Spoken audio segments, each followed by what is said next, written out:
Welcome to the Closing Culture Podcast. I am your host, Sean Slaughter, real estate agent and investor. This real estate podcast goes on top of the roof, behind the wall, and under the flow to show you how real estate really works. So I've been on the socials lately, just scrolling like most of us do. And one thing that I've been seeing lately is people, real estate investors in particular, talking about how your home is not an asset. It's a liability. And I understand where they're coming from. I understand what they're saying, but I think what they're saying is misleading because they're not being very clear in what their strategy is and what the everyday person's strategy is. And of course, on this podcast, this is real estate for the everyday person. And so I'm talking to the everyday person that wants to know about real estate. So one of the posts that I saw said that real estate is not an asset because, well, they said real estate is not an asset. It's a liability because you don't make money from it. And what they meant was when you buy a home, you move into it, start paying a mortgage, right?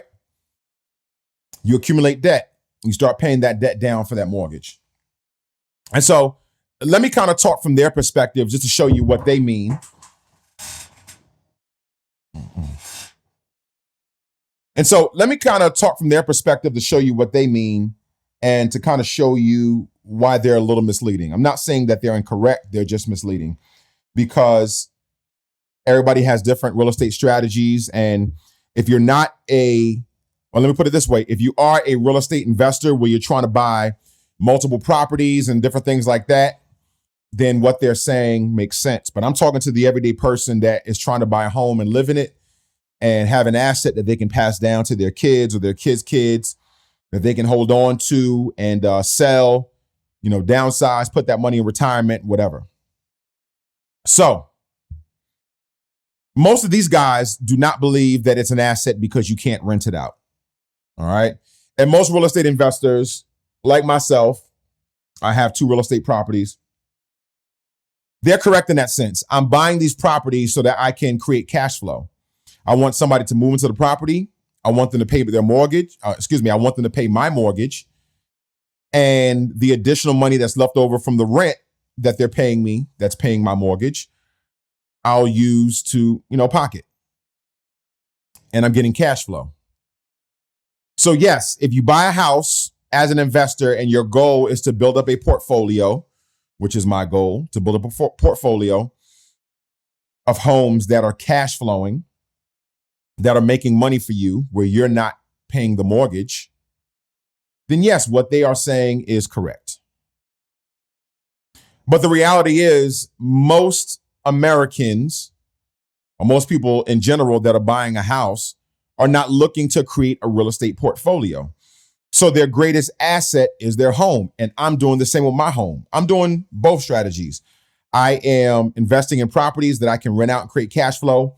But I also have bought a property that 15, 20 years from now, I'm going to sell. My mortgage will be way, way low. It might even be zero.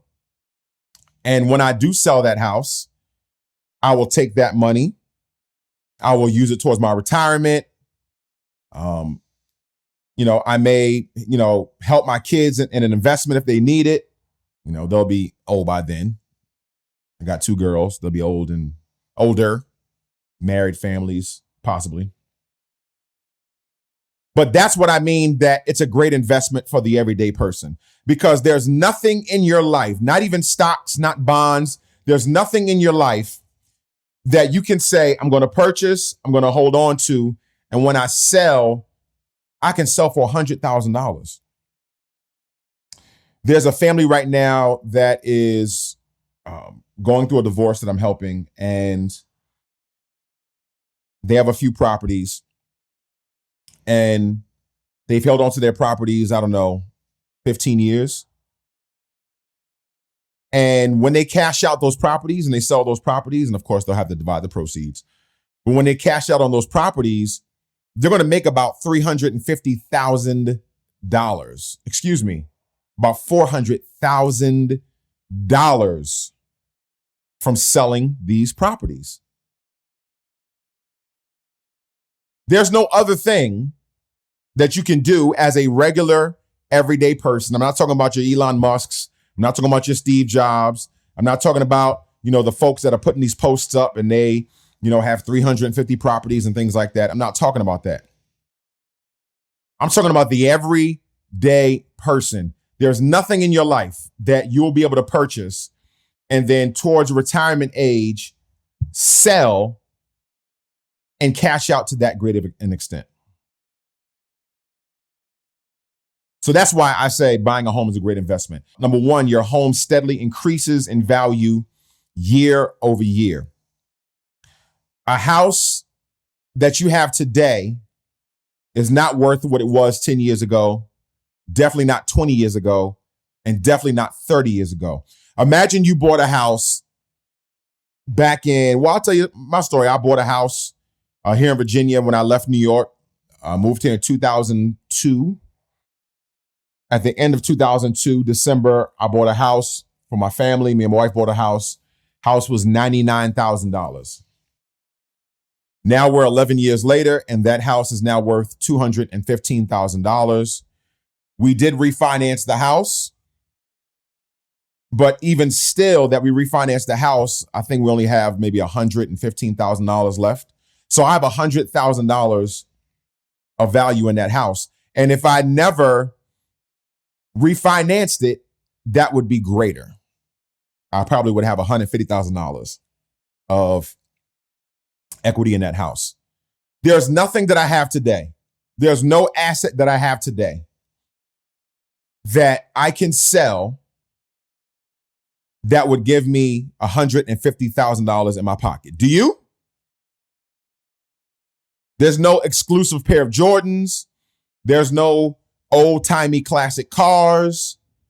And even if there is, those things are not things that the everyday person has access to. So your home is going to increase in value year over year. You got to take care of your house, right? Just like any investment, people buy these rare Jordans for, $2,000. You can't put the Jordans on, walk around the mud, and then try to sell them on eBay. No, you got to take care of the Jordans. You probably don't wear them. You put them in a case. You put them away so that when you sell them, they're in mint condition. The same thing as a house. The better you take care of your house, keep it clean, painted, updated, the more it'll grow as an investment. The house that I'm in right now, I actually bought, and these folks, this house was built in 2001. We bought this house in 2021. So the house is 20 years old. The folks that lived in this house didn't do anything. Honestly, they might have painted, but it had the same chandeliers, the same carpet. It had the same refrigerator from 2001. And now they refinanced a whole bunch of times. I think they only made 50 grand in cash when they sold the house, I believe.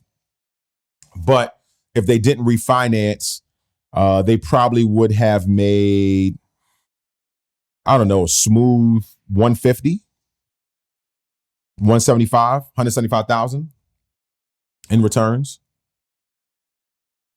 So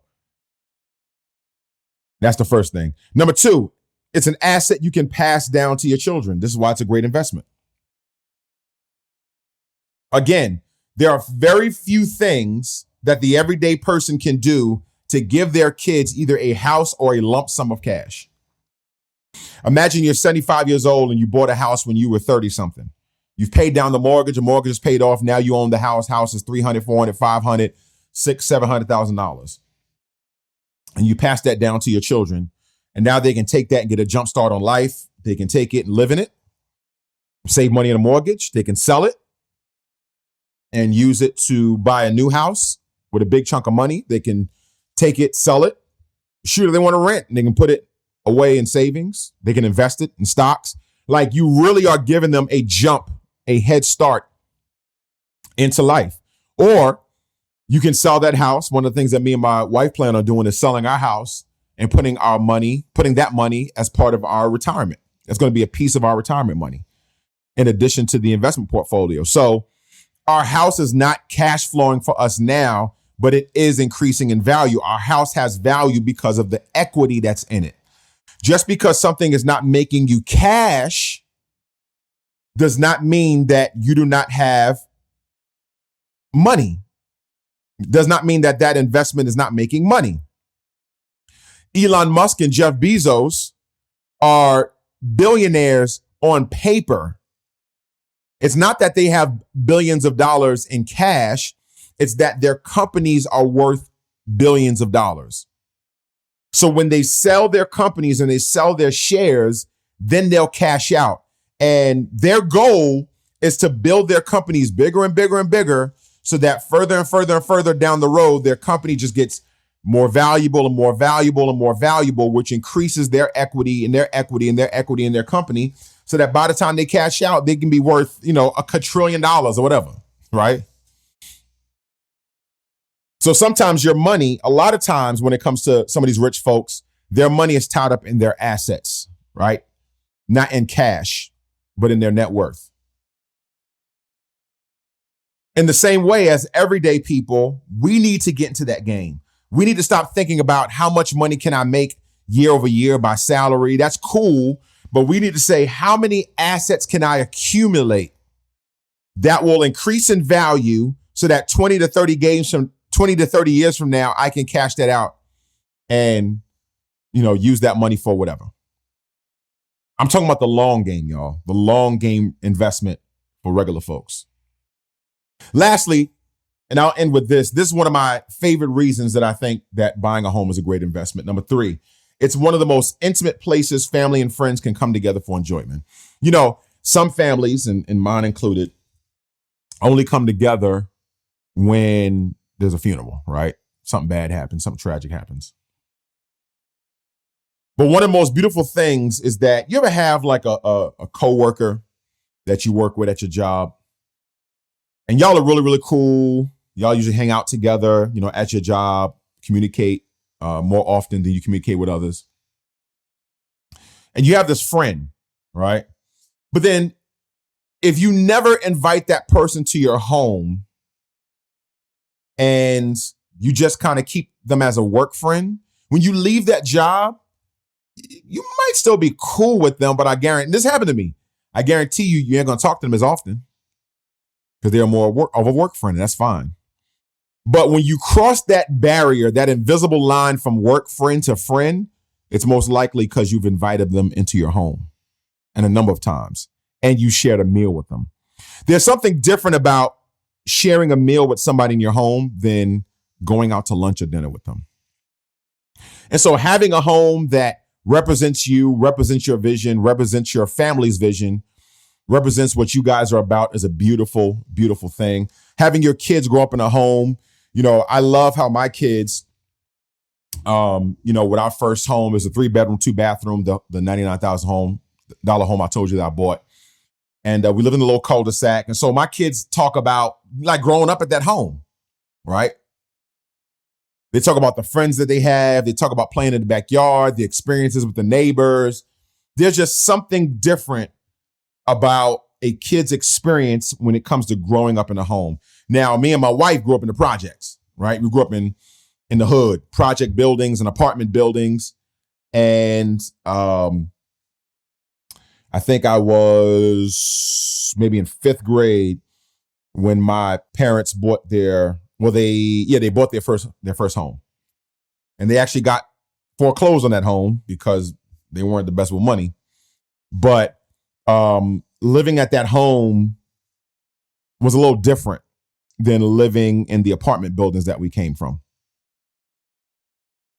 And it just creates more memories. We had a yard, lived in the neighborhood.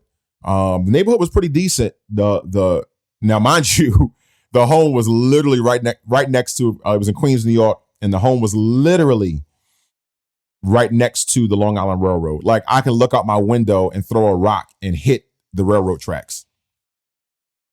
And so ding, ding, ding, ding, ding, ding, ding, ding, ding, ding, ding, ding. You would hear that all the time, but we got the home for cheap because of that.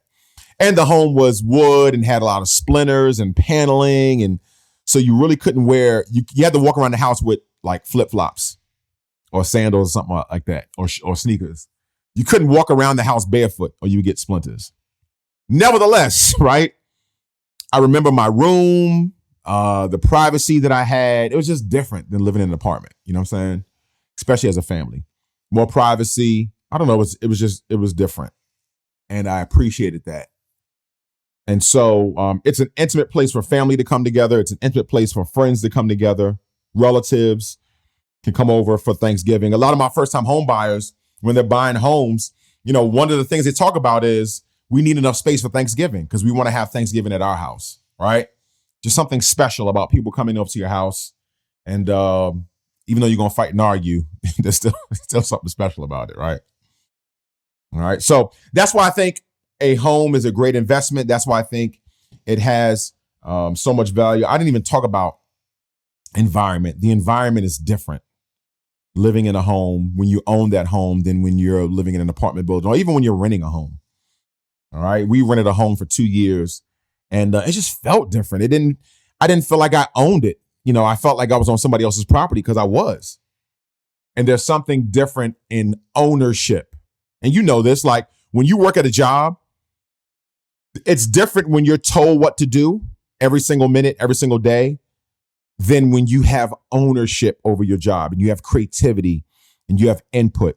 And a home gives you that feeling. That gives you, I think, one of the greatest feelings of ownership. I own something that is mine, that I can put my creativity and I can put my stamp on.